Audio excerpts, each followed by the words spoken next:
A potential tobacco ban at Barnstable pharmacies, a new fire station for Hyannis, and the clock is ticking to help Barnstable United. These stories and more on this episode of Barnstable Today. It's Wednesday, December 12th, 2012. I'm Sarah Colvin.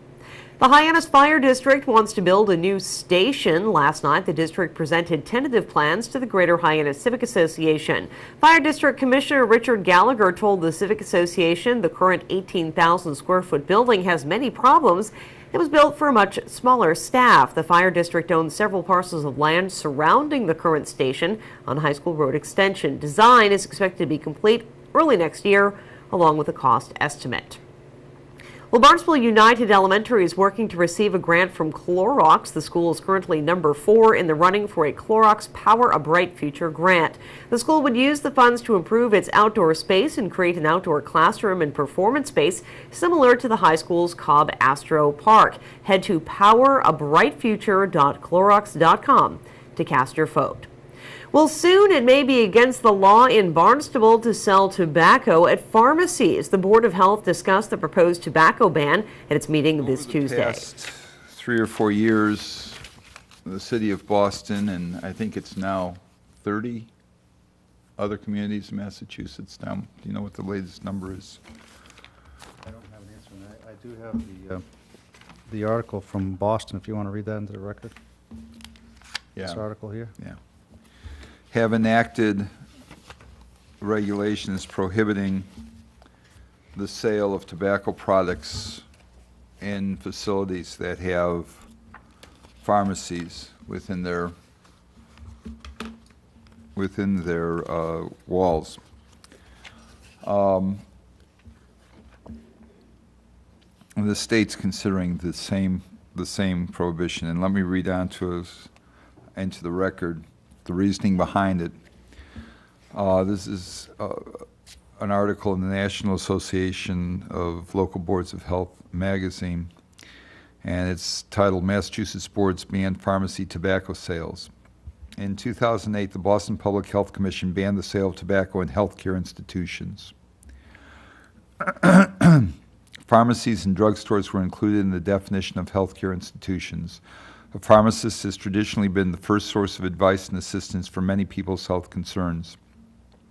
Pharmacists advise customers of the appropriate use of medications, devices, and services to reach optimal medical outcomes. Pharmacists share their knowledge about drugs, products, and drug therapy with their consumers. Banning the sale of tobacco in pharmacies aligns pharmacies with all other healthcare institutions wherein tobacco sales are already banned. The Boston ban went into effect in February 2009 and covered more than 75 drugstores, including chains such as CVS, Rite Aid, and Brooks Pharmacies. As of July 2011, through the efforts of local boards of health, 14 other cities and towns have also banned tobacco sales in drugstores, serving almost 20% of the population in the state.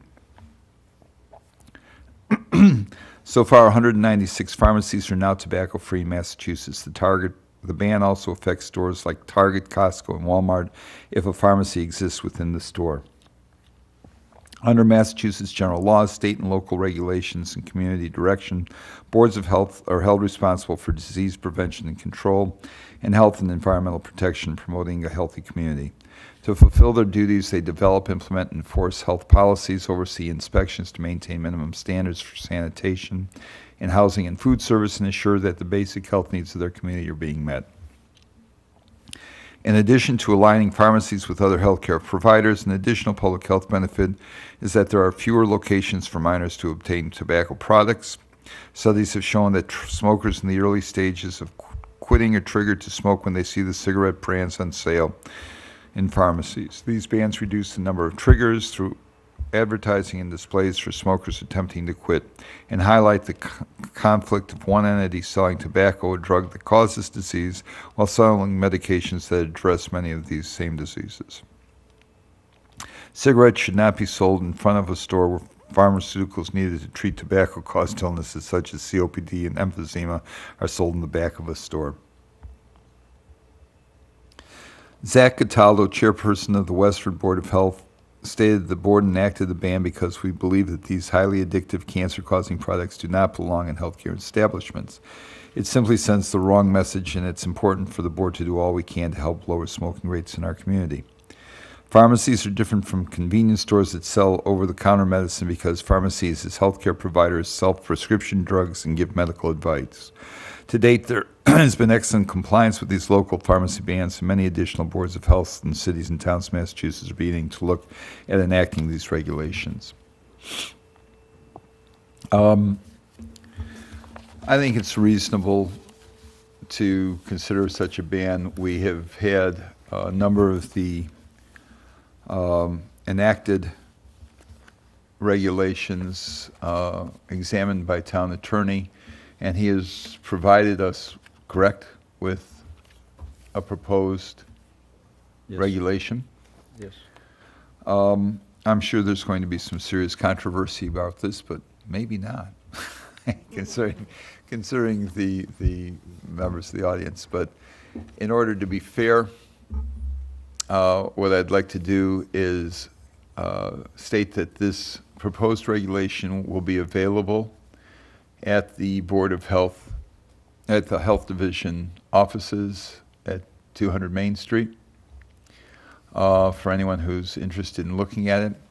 And we would entertain written comments or presentations at our next meeting when we will have a full board and we'll probably vote on adoption of this regulation. I believe it's, was it January 15th, Sharon? Yeah, January 15th. So again, for anyone who's interested, the proposed regulation will be available at the Health Division offices, and we will welcome any written comments, or people are welcome to attend the next Board of Health meeting to give us any comments in person. And the board will listen to all of the input and then make a decision. Any other comments? Tom? Jim? Yes, sir. Will it be made available online as well? Can you make it available online, Tom? We could certainly send it to the webmaster, the town's IT department. To put it The on. full text of the regulation will soon be available for view online at town.barnstable.ma.us, or you can head over to the 200 Main Street Town Hall Annex to pick up a copy. The Board of Health will meet again on January 15th. They may take a vote at that time. The Growth Management Department is working to increase communication and keep residents interested and up to date and informed about the department's activities. The second in a new series of weekly updates was posted on the town's website this week. The update outlines the climate change adaptation study that's going on now. Growth Management staff worked with MIT and Wacoit Bay Estuarine Research Reserve staff on that project. The focus now is to interview town staff, first responders, and residents to hear ideas and concerns regarding climate change. Growth Management also explored the complex issue of parking in downtown Hyannis. You can view the update online at town.barnstable.ma.us. Just click through to the Growth Management Department.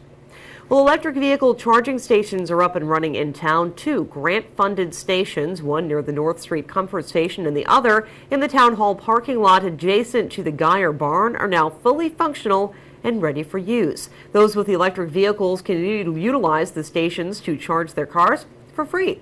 A third charging station is located at the county complex, and a fourth will soon go in at a location yet to be determined. Energy Coordinator Richard Elrick is urging electric car drivers to take advantage of the new charging stations.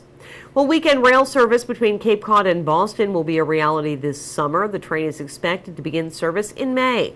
A round-trip ticket will cost about $30. Trips to the Cape will begin Friday night in Boston. Trains will depart the city expected Saturday and Sunday mornings, with return trips Saturday and Sunday nights. The train will stop in Wareham Sandwich in West Barnstable, with its final destination at the Hyannis Transportation Center.